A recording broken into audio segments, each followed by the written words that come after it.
നമ്മൾ ഇന്നിവിടെ ഉണ്ടാക്കാൻ പോകുന്നത് കുറച്ച് ദിവസം കേടുകൂടാതെ സൂക്ഷിക്കാൻ പറ്റിയൊരു പലഹാരമാണ് ഉണ്ടാക്കുന്നത്. അത് പെട്ടെന്ന് കേടായി പോകുന്നില്ല. കുറച്ചധികം മാവ് എടുത്താൽ കുറച്ച് കൂടുതൽ ഉണ്ടാക്കി വെക്കാം. സഹായിക്കാനൊക്കെ ആളുണ്ടെങ്കിൽ ഒരു 2 കിലോ മൈദ വരെ എടുത്തിട്ട് ഉണ്ടാക്കി സൂക്ഷിക്കാൻ പറ്റിയൊരു പലഹാരമാണിത്. അതിന് വേണ്ടിയിട്ട് ഞാനിപ്പോൾ എടുത്തത് 2 കപ്പ് മൈദയാണ്. ഞാൻ കുറച്ച് മാത്രമേ ഉണ്ടാക്കുന്നുള്ളൂ. പിന്നെ അതിൽ ചേർക്കാൻ വേണ്ടിയിട്ട് കുറച്ച് കറുത്ത ജീരകം, കരിഞ്ജീരകം. കരിഞ്ജീരകങ്ങളുടെ കയ്യിലില്ലെങ്കിൽ കുറച്ച് കറുത്ത വെള്ളം എടുത്താലും മതിയേ. എന്നിട്ട് ഇത് ഞാൻ മറ്റൊരു ബൗളിലേക്ക് മാറ്റും. ചപ്പാത്തിക്ക് കുഴയ്ക്കുന്ന പോലെ ഉപ്പ് ചേർത്ത്, ഉപ്പ് ചേർക്കുമ്പോൾ ശ്രദ്ധിക്കേണ്ട ഒരു കാര്യം എന്താ വെച്ചാൽ കുറച്ച് ഉപ്പ് മുന്നിട്ട് നിൽക്കണം. നമ്മൾ ചപ്പാത്തിക്കൊക്കെ കുഴയ്ക്കുന്ന പോലെ ഉപ്പ് ചേർത്താൽ പോരാ, ഉപ്പ് കുറച്ച് കൂടുതൽ ചേർക്കണം. കാരണം ഇത് നമ്മൾ കറിക്കൊന്നും കൂട്ടി കഴിക്കുന്നതല്ലേല്ലോ. അപ്പോൾ എന്നിട്ട് ടൈറ്റായിട്ട് കുഴച്ചെടുക്കുക. ചപ്പാത്തി മാവിനേക്കാണ് കുറച്ചും കൂടി ടൈറ്റാക്കിയിട്ട്. അത് ഞാൻ കാണിച്ചത് എങ്ങനെ കുഴച്ചെടുക്കേണ്ടതെന്ന്. മറ്റൊരു ബൗളിലേക്ക് ചേർത്തിട്ട് ഞാനിത് ടൈറ്റാക്കി കുഴച്ച് വെച്ചിട്ടുണ്ട്. ചപ്പാത്തിയേക്കാണ് കുറച്ചും കൂടി ടൈറ്റാണ്. വേണമെങ്കിൽ കുറച്ചും കൂടി മാവ് ചേർത്ത് ഒന്നും കൂടി ടൈറ്റാക്കി എടുക്കുക. പക്ഷേ ഇതാണ് ഇതിൻ്റെ പാകം, അത് മതി. കുഴച്ച് വെച്ചിട്ടുണ്ട് നല്ല ടൈറ്റായിട്ട് തന്നെ. നമുക്ക് ഓരോരോ ഉരുളകൾ ഇങ്ങനെ എടുത്തിട്ട് ഉരുട്ടി മറ്റൊരു പ്ലേറ്റിലേക്ക് മാറ്റുക. ഉരുളകൾ എന്ന് പറയുമ്പോൾ ഒരു ചപ്പാത്തിയേക്കാളും വലുത്. വലിയ ഉരുളകൾ വേണമെങ്കിൽ അങ്ങനെയും ചെയ്യുക. പക്ഷേ അത് പരത്തി എടുക്കാനൊക്കെ കുറച്ച് ബുദ്ധിമുട്ടായിരിക്കും. ഇതാകുമ്പോൾ നമുക്ക് എളുപ്പത്തിൽ കഴിയും. ചെറിയ ചെറിയ ഉരുളകളാക്കിയാൽ ഇങ്ങനത്തെ ബോളാക്കിയൊക്കെ. 2 കപ്പ് മാവിൽ നമുക്ക് ഒരു 8 ബോളാണ് കിട്ടിയത്. ഇത് നമുക്കിനി ഒരു ചപ്പാത്തി പലകയിൽ വെച്ചിട്ട് ചപ്പാത്തി പരത്തുന്ന പോലെ ഞാൻ കാണിച്ചു തരാം. ഇത് പരത്തിയെടുക്കാനായിട്ട് നമുക്ക് ഇതുപോലെ ഒരു ചപ്പാത്തി പലക എടുക്കണം. പിന്നെ അത് പരത്താൻ വേണ്ടിയിട്ട് ഞാൻ എടുത്ത മാവ് മൈദ മാവും പിന്നെ നമ്മുടെ ഇടിയപ്പത്തിൻ്റെ പത്തിരിപ്പൊടിയൊക്കെ അല്ലേ, ആ പൊടിയും കൂടെ മിക്സ് ചെയ്തെടുത്തതാണ്. വെറും മൈദ മാവല്ല. അപ്പോൾ ഇത് രണ്ടും കൂടി ഇട്ടാൽ നമുക്കിത് വേഗം പരത്താൻ എളുപ്പമാണ്. പിന്നെ അതുപോലെ കുറച്ചും കൂടി ക്രിസ്പി ആയിരിക്കും.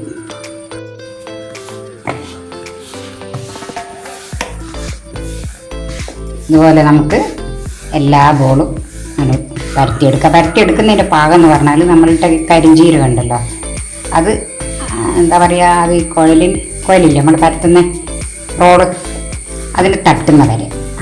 അധികം നൈസായി പോരുത്, എന്നാലും കുറച്ച് കട്ടി കൂടിയും പോരുത്. അതിനാണ് ഞാൻ നമ്മുടെ ഇതൊക്കെ അല്ലേ നന്നായിട്ട് തെളിഞ്ഞ് കാണണം. ആ രീതി വരെ നമുക്ക് പരത്തിയെടുക്കാം. അതാ കണ്ടില്ലേ, ഞാൻ ഇതുപോലെ പരത്തി വെച്ചിട്ടുണ്ട്. നമുക്കുള്ള ബാക്കി ബോളുകൾ ഇതുപോലെ തന്നെ പരത്തി വെക്കണം. ഇതാണ് ഇതിൻ്റെ പാകം. ഞാൻ പറഞ്ഞ കണ്ടില്ലേ, ഇതാ തെളിഞ്ഞ് കാണുന്നില്ല നമ്മളെ കരിഞ്ജീരകമൊക്കെ, അതാണ് ഇതിൻ്റെ പാകം. അധികം കട്ടി വരുത്, അധികം നൈസായി വരുത്. അപ്പോൾ ബാക്കി കൂടി നമുക്കൊന്ന് പരത്തിയെടുക്കാം. അപ്പോൾ ഇങ്ങനെ ഒരു പാത്രത്തിലേക്ക് വെച്ചെടുക്കുക. അടുത്തത് ഞാനിതിൻ്റെ മേലെ വെക്കാൻ പോവുകയാണ്. അപ്പോൾ ഒട്ടിപ്പിടിക്കുന്നതിന് വേണ്ടിയിട്ട് ഞാൻ കുറച്ച് പൊടി പാറ്റി കൊടുത്തത് മേലെ തൂക്കിക്കൊടുത്തതാണ്. അപ്പോൾ അത് ഒട്ടൂല. കുറച്ച് കഴിഞ്ഞാൽ നമുക്കിങ്ങനെ തന്നെ എടുക്കാൻ പറ്റും. നമ്മൾ ഇപ്പോൾ ഒന്നിൻ്റെ മേലെ ഒന്നായിട്ടാണല്ലോ അതിങ്ങനെ പരത്തി വെച്ചത്. അതിപ്പോൾ എടുക്കാൻ വേണ്ടിയിട്ടായിരുന്നു ഞാൻ നേരത്തെ പൊടി ഇങ്ങനെ അതിൻ്റെ മേലെ തൂക്കി വെച്ച് കൊടുത്ത്. ഇപ്പോൾ കണ്ടില്ലേ, ഒന്നും ഒട്ടിപ്പിടിക്കാതെ നമുക്ക് ഓരോന്നായിട്ട് കിട്ടി. നമ്മളിവിടെ എല്ലാ ബോളുകളും ഈ രീതിയിൽ പരത്തി വെച്ചിട്ടുണ്ട്. ഇത് ഓരോന്നായിട്ട് പലയിലേക്ക് എടുത്തിടുക. വലിയ ബോളാക്കിയാൽ നന്നായി പരത്താം. നമുക്ക് ടേബിളിലൊക്കെ ഇട്ട് പരത്തുകയാണെങ്കിൽ നന്നായിട്ട് വലുതായി കിട്ടും. ഞാൻ പറഞ്ഞ പോലെ പിന്നെ ഒരാൾ സഹായത്തിനൊക്കെ ഉണ്ടെങ്കിൽ നമുക്ക് 1 കിലോ 2 കിലോ മൈദ എടുത്തിട്ട് ഒരുപാട് കുഴച്ചിട്ട് നന്നായിട്ടിത് വറുത്ത ശേഷം നല്ലൊരു ടിന്നിൽ കണ്ടെയ്നറിലിട്ട് അടച്ച് വെച്ചാൽ കുറേ ദിവസം ഒരു കേടും കൂടാതിരിക്കുന്ന ഒരു പലഹാരമാണ്. ഇത് കട്ട് ചെയ്യാനായിട്ട് ഞാൻ ആദ്യം ഇതുപോലെ ഒന്ന് വരട്ടിട്ട് ഇങ്ങനെ കട്ട് ചെയ്തെടുക്കുക. എന്നിട്ട് നമുക്ക് ഡയമണ്ട് ആകൃതിയിൽ മുറിച്ചെടുക്കാം. അങ്ങനെ വെച്ചിട്ട്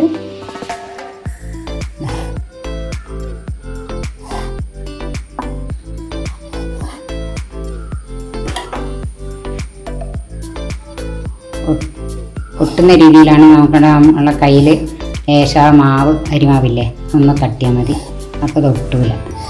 ഇങ്ങനെ ആക്കിയിട്ട് എല്ലാം നമുക്കൊരു പരന്ന പാത്രത്തിലേക്കോ പേപ്പറിലേക്കോ ഇതിലേക്കോ മാറ്റാം. നമ്മൾ ഈ പലഹാരം വറുത്ത് വരാനായിട്ട് ഞാനൊരു ഇരുമ്പ് ചീനച്ചട്ടിയാണ് വെച്ചത്. നിങ്ങളുടെ കയ്യിലുള്ള പാനോ എന്താണെന്ന് ഓരോരുത്തർ സൗകര്യത്തിന് ചെയ്യാം. ഞാനിതുപോലെ ഇരുമ്പ് ചീനച്ചട്ടി വെച്ചത്. ഈ ചീനച്ചട്ടി ഒന്ന് ചൂടായിട്ട് നമുക്ക് വെളിച്ചെണ്ണ ഒഴിച്ചു കൊടുക്കാം. ഞാൻ വെളിച്ചെണ്ണയിലാണ് ഇത് ഫ്രൈ ചെയ്തെടുക്കുന്നത്. ചീനച്ചട്ടി നന്നായിട്ട് ചൂടായിട്ടുണ്ട്. നമുക്കതിലേക്ക് ഫ്രൈ ചെയ്യാൻ ആവശ്യമുള്ള വെളിച്ചെണ്ണ ഒഴിച്ചു കൊടുക്കാം.